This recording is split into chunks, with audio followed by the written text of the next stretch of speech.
کہ اللہ تعالیٰ اس کے بارے میں فرماتا ہے وَلَا تَحْسَبَنَّ الَّذِينَ قُتِلُوا فِي سَبِيلِ اللَّهِ أَمْوَاتًا، کہ جو اللہ کی راہ میں مارے گئے ہرگز انہیں مردہ نہ خیال کرنا، بل احیاء عند ربهم یرزقون، بلکہ وہ اپنے رب کے پاس زندہ ہیں، روزی پاتے ہیں۔ سورہ بقرہ کے اندر فرمایا گیا مردہ نہیں کہنا، وَلَا تَقُولُوا لِمَن يُقْتَلُ فِي سَبِيلِ اللَّهِ أَمْوَاتٌ، کہ جو راہ خدا کے اندر شہید کر دیے گئے ہیں تم نے ان کو مردہ نہیں کہنا۔ اللہ رب العزت نے لوگوں کی زبان پر پابندی لگائی کہ تم نے ایسے مجاہد فی سبیل اللہ کو جو اللہ کے راستے میں اپنی جان نچھاور کرتا ہے، اللہ کو کتنا پیارا ہے کہ اللہ فرماتا ہے کہ تم نے اس کو مردہ نہیں کہنا، بل احیاء، بلکہ وہ زندہ ہیں، لیکن تمہیں ان کی زندگیوں کا شعور نہیں کہ ان کی زندگی کیا ہے۔ اور سورہ بقرہ کے اندر شہید کو مردہ کہنے پر پابندی لگائی، اور سورہ آل عمران کے اندر خیال پر پابندی لگائی کہ کہنا تو بڑی دور کی بات ہے، تمہارے دماغ اور دل کے اندر اس کے مردہ ہونے کا خیال بھی نہ آئے، اس کے۔ اب اللہ کا قرآن جو ہے اس کو جو راہ خدا کے اندر شہید ہوا اس کو مردہ کہنے سے منع کرتا ہے، مردہ خیال کرنے سے منع کرتا ہے، تو شہید سے بڑا مقام عالم دین کا ہے۔ شہید سے بڑا مقام، نبی علیہ السلام فرماتے ہیں قیامت والے دن ایک پلڑے کے اندر شہید کا خون رکھا جائے گا اور دوسرے پلڑے کے اندر عالم دین نے جو لکھنے کے لیے سیاہی استعمال کی تھی، لکھنے کے لیے اس سیاہی کو دوسرے پلڑے میں رکھا جائے گا۔ اب عالم کی شان دیکھیں کہ ایک طرف جو ہے شہید کا خون ہے اور دوسرے پلڑے کے اندر عالم دین کے ہاتھ سے لکھنے والی جو تحریر ہے اس کی سیاہی ہے۔ حضور فرماتے ہیں وہ عالم دین کی سیاہی کا وزن بڑھ جائے گا۔ پھر علماء سے افضل اولیاء ہیں، کیا ہیں؟ پھر اولیاء سے افضل انبیاء ہیں، انبیاء سے افضل رسل ہیں، رسولوں میں سے افضل ہمارے آقا ہیں۔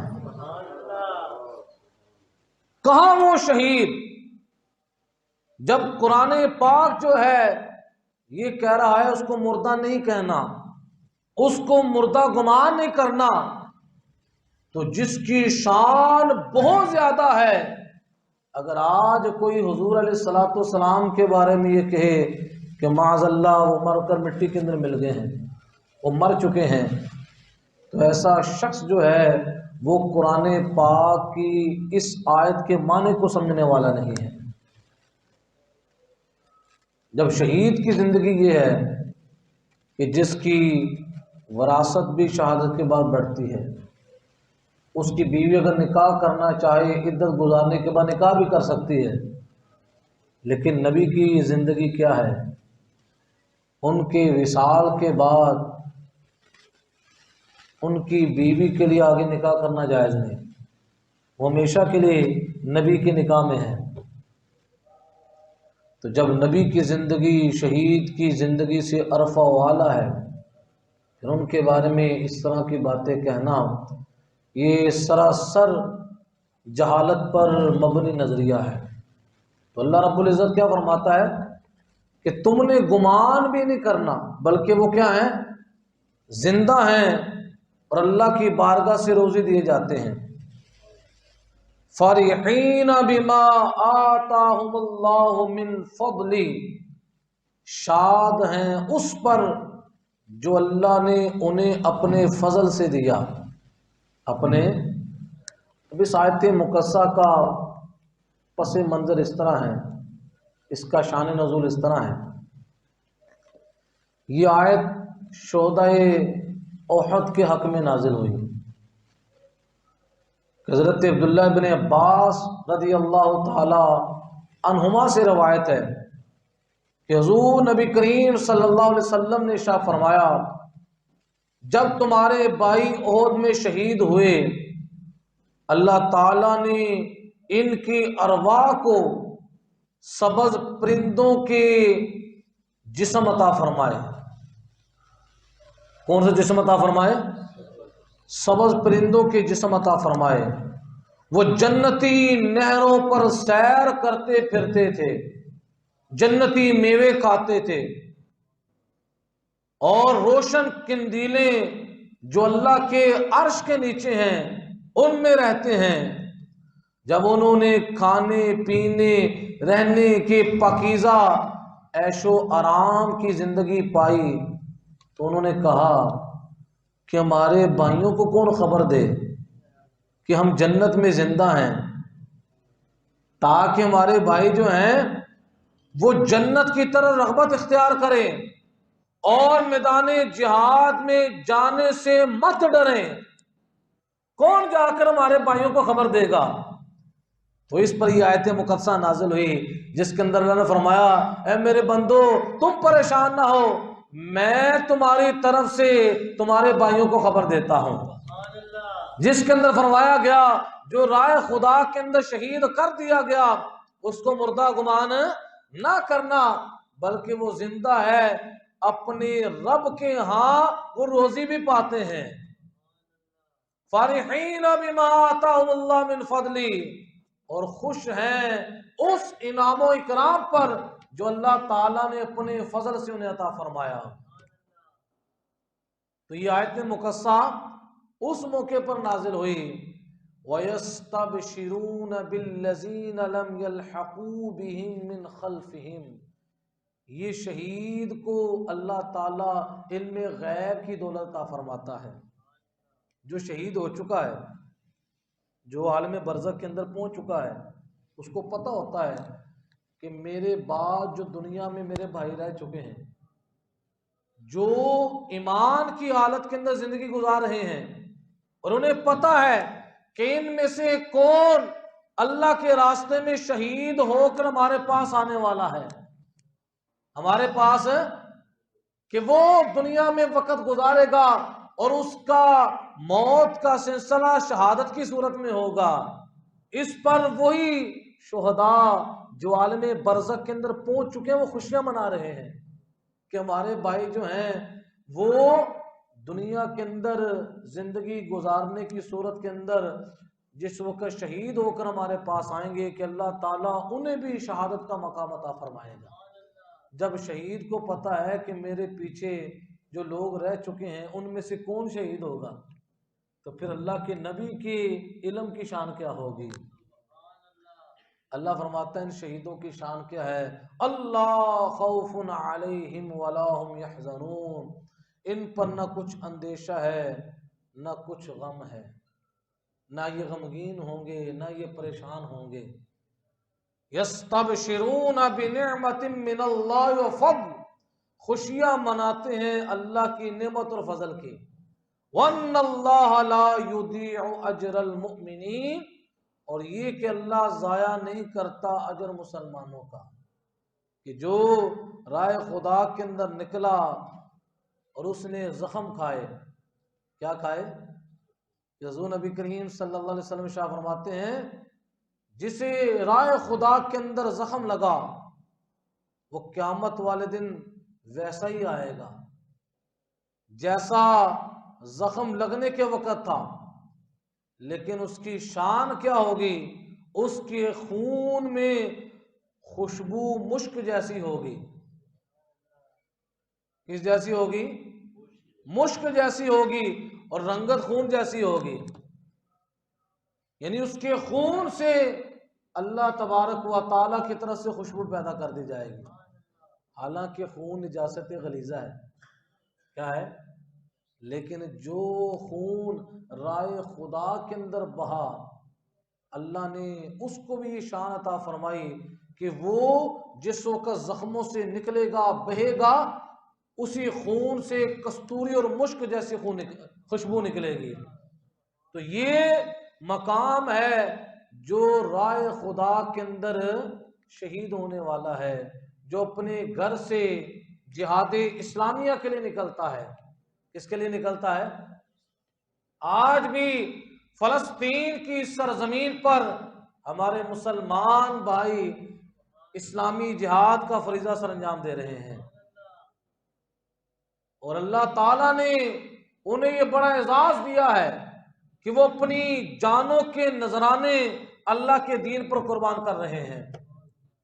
وہ اللہ کے دین کی بلندی کے لیے آج کفر کے سامنے ڈٹے ہوئے ہیں، اور انشاءاللہ وہ وقت قریب ہے کہ اللہ تعالیٰ مسلمانوں کو پوری دنیا کے اندر فتح نصرت عطا فرمائے گا انشاءاللہ۔ قیامت تک کے لیے انشاءاللہ العزیز جہاد جاری و ساری رہے گا۔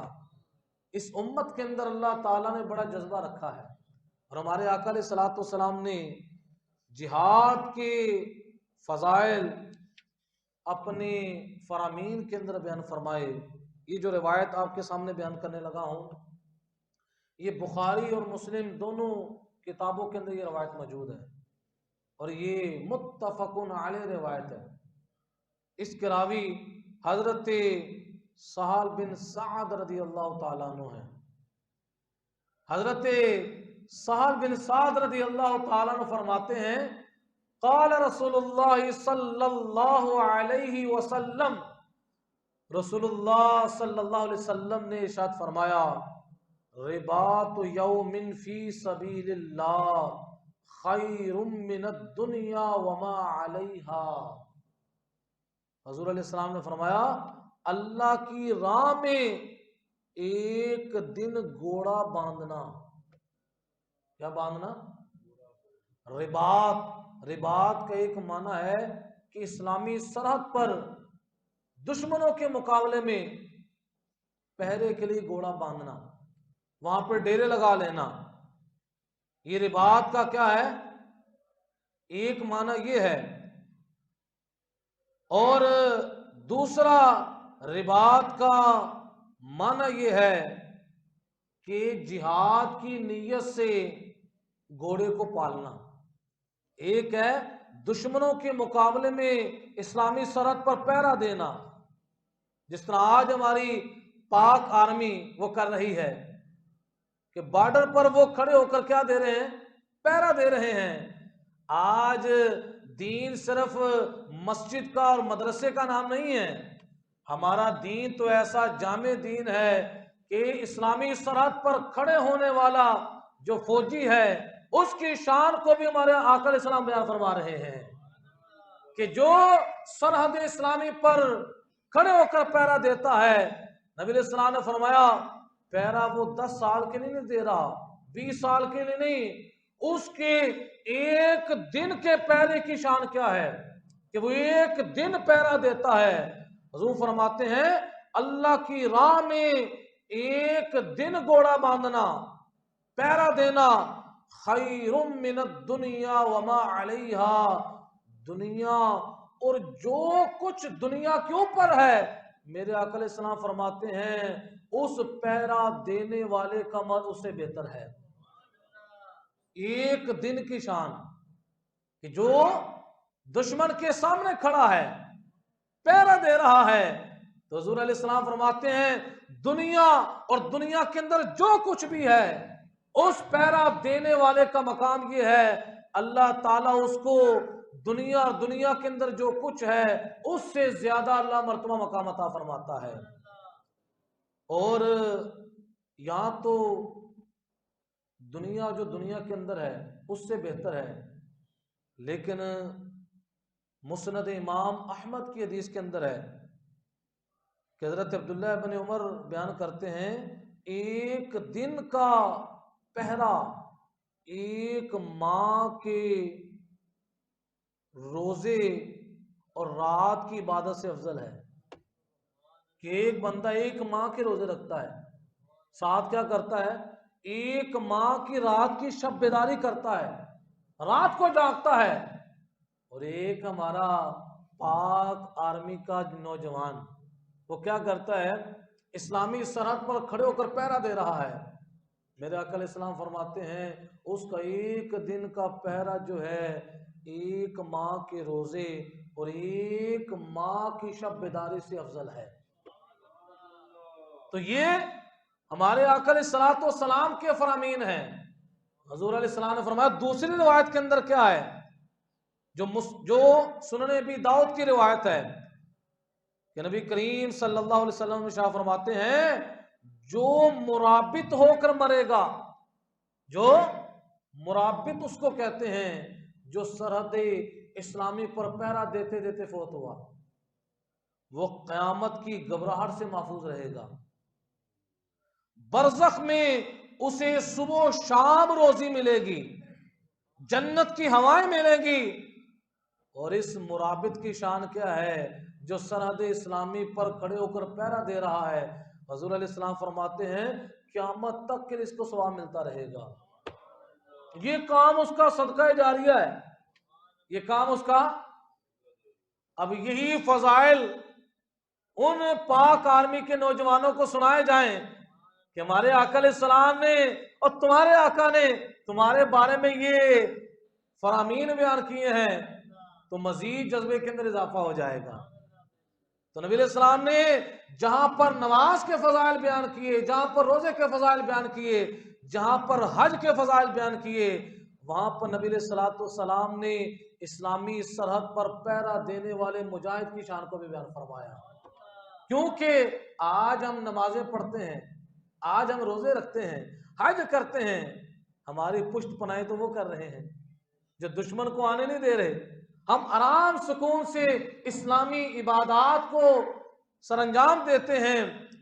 تو یہ کس کا فیض ہے جو ہمارے مسلمان بھائی پہرا دے رہے ہیں.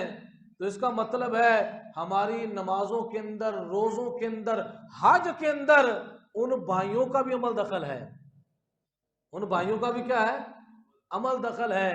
تو یہ رسول اللہ صلی اللہ علیہ وسلم نے اپنی امت کے لیے جہاد کے فضائل اور مناقب کو بیان فرمایا. اور اگلی جو روایت ہے وہ بھی انسان کے لیے جذبہ دلانے والی روایت ہے.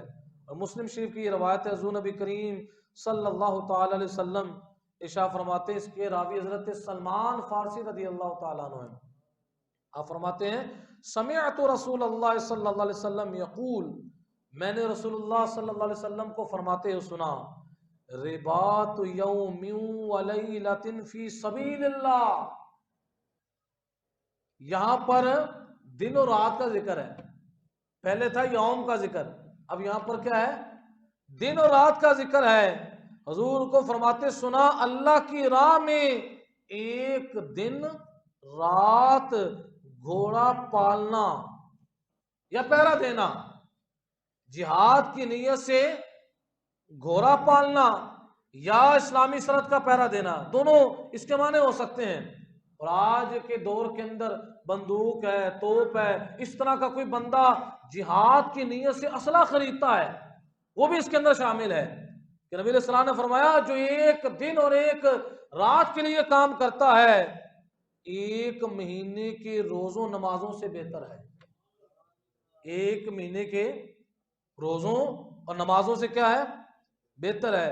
آگے حضور نے فرمایا وَإِن مَاتَ جَرَى عَلَيْهِ عَمَلُهُ الَّذِي كَانَ يَعْمَلُهُ، اگر مر جائے وہی پہرے دار مر جائے تو اس کا وہ عمل جو کرتا تھا وہ جاری رہے گا، یعنی اس کا عمل وہ صدقہ جاریہ بن جائے گا۔ وگرنہ لوگ جس وقت دنیا سے چلے جاتے ہیں عمل منقطع ہو جاتا ہے، لیکن اللہ تعالیٰ نے اس مجاہد کو یہ شان دی ہے جو جہاد کے لیے اپنے ہتھیار بنا رہا ہے، جہاد کے لیے اسلامی سرحد پر پہرا دے رہا ہے۔ نبی علیہ السلام فرماتے ہیں دنیا سے چلے جاتا ہے، اس کا عمل منقطع نہیں ہوتا، اس کے عمل کا ثواب اللہ اس کو قیامت تک کے لیے دیتا رہے گا۔ اور آگے کیا فرمایا؟ وَأُجْرِيَ عَلَيْهِ رِزْقُهُ، اس پر اس کا رزق پایا جائے گا، اس کا رزق منقطع، اللہ کی بارگاہ میں یہ روزی دیا جائے گا۔ وَأَمِنَ الْفَتَّانِ، اور فتنوں سے امن میں رہے گا کہ دوسرے لوگ جو فتنوں کا شکار ہو سکتے ہیں، لیکن اللہ تعالیٰ اس بندے کو یہ شان عطا فرمائے گا کہ اللہ تعالیٰ اس کو فتنوں سے نجات عطا فرمائے گا۔ اور وہ فتنہ کیا ہے؟ وہ قبر کا فتنہ ہے، قبر کے حساب کا فتنہ ہے، منکر نکیر کے سوالوں کا فتنہ ہے۔ تو ان تمام فتنوں سے اللہ تبارک و تعالیٰ ایسے مجاہد کو اللہ تعالیٰ امان عطا فرمائے گا۔ اور بخاری کی جو روایت ہے جو آپ کے سامنے میں بیان کرنے لگا ہوں، اس کے راوی حضرت ابو عبس رضی اللہ تعالیٰ عنہ ہیں۔ آپ فرماتے ہیں رسول اللہ صلی اللہ علیہ وسلم نے ارشاد فرمایا مغبرت قدما عبد فی سبیل اللہ فتمسہ النار، حضور علیہ السلام نے فرمایا جو کوئی بندہ رائے خدا کے اندر نکلتا ہے، رائے خدا کے اندر، اب اس کے تام محدثین نے فرمایا اس سے مراد یہ ہے کہ جو حج کے لیے نکلتا ہے، حج کے لیے نکلنا بھی رائے خدا میں ہے، جو علم دین پڑھنے کے لیے اپنے گھر سے نکلتا ہے وہ بھی رائے خدا کے اندر ہے۔ اسی طرح جو بندہ جہاد اسلامی کے لیے نکلتا ہے وہ بھی رائے خدا کے اندر ہے۔ حضور نے فرمایا جس وقت وہ رائے خدا کے اندر نکلتا ہے راستے کا گرد و غبار اس پر پڑتا ہے، اس پر گرد و غبار پڑتا ہے۔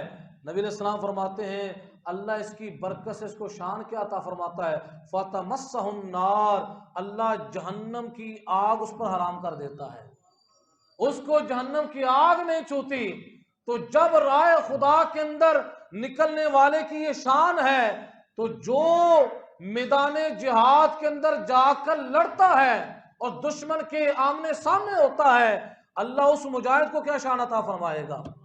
یہ رائے خدا کے اندر نکل رہا ہے، جس کا جسم جو ہے رائے خدا کی میل کچیل سے کیا ہو رہا ہے؟ میلا ہو رہا ہے۔ تو حضور علیہ الصلوۃ والسلام ارشاد فرماتے ہیں اللہ تعالیٰ اس مجاہد کو یہ شان عطا فرماتا ہے کہ جہنم کی آگ اللہ اس مجاہد پر حرام کر دیتا ہے۔ تو یہ شان اللہ تعالیٰ نے مجاہد کو عطا فرمائی۔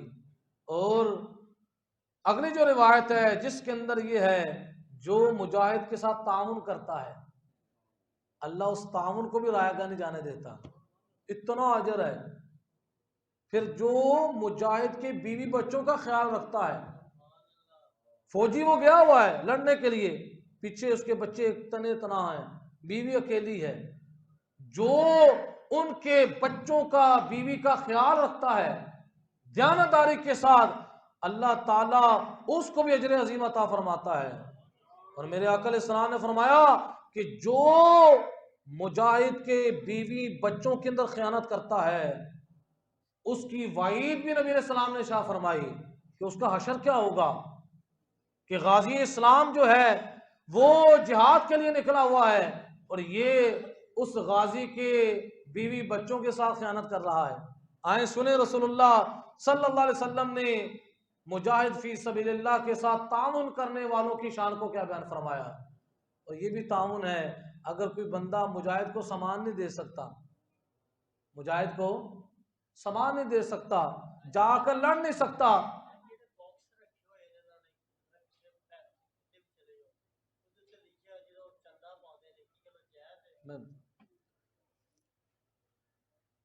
مجاہد فی سبیل اللہ جو ہے، مجاہد فی سبیل اللہ جو اس کے ساتھ تعاون کرتا ہے نبی کریم صلی اللہ تعالی علیہ وسلم نے اس کے فضائل بھی اپنی حدیث کے اندر بیان فرمائے۔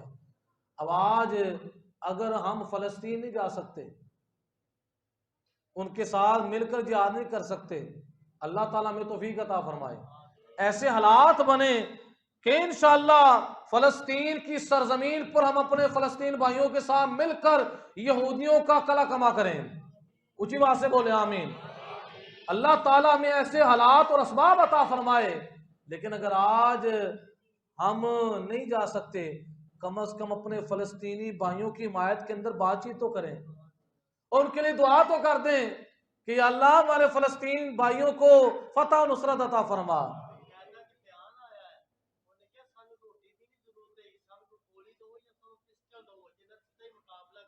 اب سبحان اللہ دیکھیں گے بھی، آج 15ویں صدی چل رہی ہے، 15ویں صدی کے اندر حضور نبی کریم صلی اللہ تعالی علیہ وسلم کے غلاموں کے اندر ایسا جذبہ ہے کہ ابھی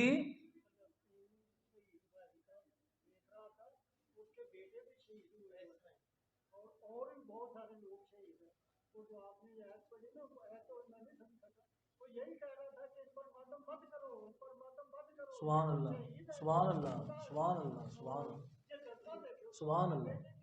اور یہ 15ویں صدی کے مسلمان کا جذبہ ہے، جس نے ابھی حضور کا دیدار نہیں کیا، بغیر دیکھے ادھر سے گولی آتی ہے، ادھر سے پتھر مارا جا رہا ہے، بغیر دیدار کے یہ جذبہ ہے، تو جس وقت حضور کے صحابہ نے حضور کا دیدار کیا ہے، ان کے جذبے کا عالم کیا ہے کہ جنہوں نے دیدار کر کے پھر یہ کہا یا رسول اللہ آپ آرڈر جاری فرمائیں، آپ فرمائیں گے تو ہم اپنے گھوڑوں کو سمندر کے اندر بھی ڈال دیں گے۔ اور صرف ڈائلاگ بھی نہیں تھا، بلکہ یہ کام کیا بھی کہ سمندروں کے اندر بھی اپنے گھوڑے کیا کر دیے، ڈال دیے۔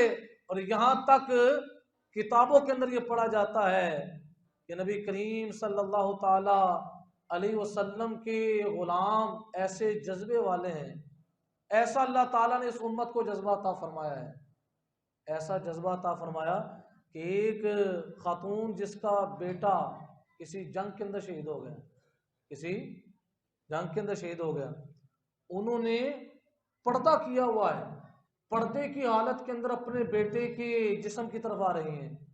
کسی نے کہا اتنا بڑا حادثہ ہو گیا پھر بھی تمہیں پردہ یاد ہے؟ انہوں نے آگے سے کیا کہا؟ انہوں نے کہا میرا بیٹا شہید ہوا ہے، میرا پردہ تو نہیں گیا۔ یعنی ایسی حالت کے اندر بھی اسلام کے ساتھ وہ لوگ جڑے ہوئے تھے۔ آج بھی لوگ ایسے ہیں، ایسی مائیں ہیں جنہوں نے کلمے کی بنیاد پر اپنے بچوں کو دودھ پلایا ہے۔ جس وقت جہاد اسلامی کا موقع ہو تو رسول اللہ کے غلام نکلتے ہیں، صف اول کے اندر ہوتے ہیں۔ تو اب یہاں پر حضور علیہ السلام نے فرمایا کہ جو غازی اسلام کے ساتھ تعاون کرتا ہے، کیا کرتا ہے، اس کی شان کیا ہے؟ حضرت زید بن خالد سے روایت ہے کہ رسول اللہ صلی اللہ علیہ وسلم نے فرمایا من جہز غازیا فی سبیل اللہ فقد غزا، جس نے اللہ کی راہ میں جہاد کرنے والے کو سامان دیا، کیا دیا؟ سامان دیا، فقد غزا، تو سامان دینے والے نے جہاد کیا۔ اب جہاد کون کر رہا ہے؟ جس کو سامان دیا جا رہا ہے۔ اب یہ سامان دے رہا ہے، میرے آقا علیہ السلام فرماتے ہیں سامان دینے والے کو اللہ محروم نہیں کرے گا، اس کو بھی جہاد کا ثواب ملے گا، اس کو بھی کیا ملے گا؟ آگے فرمایا وَمَنْ خَلَفَ غَازِيًا فِي أَهْلِهِ فَقَدْ غَزَا، اور جو کسی غازی کے گھر میں اس کا نائب بن کر رہا، ان کے بیوی بچوں کا خیال رکھا، بیوی بچوں کو زندگی کی جن چیزوں کی ضرورت تھی وہ دیتا رہا، کہ اس کا والد جو ہے جہاد اسلامی کرنے کے لیے گیا ہوا ہے، تو نبی علیہ السلام نے کیا فرمایا؟ فقد غزا، یہ جو پیچھے نگرانی کرنے والا ہے اللہ اس کو بھی جہاد کا ثواب عطا فرماتا ہے۔ یعنی یہ شان حضور علیہ السلام نے اس کی بھی بیان کی کہ جو غازی کے ساتھ تعاون کرتا ہے، غازی کے ساتھ کیا کرتا ہے، ان کے حق میں کچھ بول دیتا ہے، تو لہٰذا اسلامی ممالک کے ان حکمرانوں کے لیے بھی لمحہ فکریہ ہے کہ ان کو آج بولنا چاہیے فلسطین کی حمایت کے اندر، کہ آج بولیں گے تو اس کا مول جو ہے دنیا کے اندر بھی پڑے گا اور آخرت کے اندر بھی انشاءاللہ اس کا مول ان کو ملے گا، اللہ تعالیٰ ان کو اجر عظیم عطا فرمائے گا۔ اور جو آج چپ کا جس نے روزہ رکھا ہوا ہے، بول نہیں رہے، تو دنیا کے اندر بھی ذلت اور رسوائی مقدر ہوگی اور آخرت کے اندر بھی کیا ہوگی۔ تو لہٰذا آج ان فلسطینی بھائیوں کی حمایت کے اندر ہمیں بولنا چاہیے، وہ صرف زبانی کلامی کلام ہے۔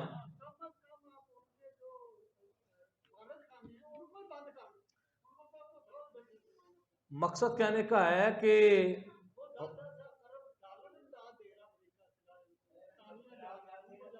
کفر جو ہے اس موقع پر آ کر، چاہے وہ یہودی ہے، چاہے وہ کیا ہے عیسائی ہے، چاہے وہ مشرک ہے، جس وقت اسلام کے خلاف اگر کوئی کفر کی طاقت کھڑی ہوتی ہے، آپ فرض کر لیں جس طرح یہودی ہے، یہ اپنے آپ کو اسرائیل کہتا ہے، اس کو اسرائیلی کہنا جائز نہیں ہے۔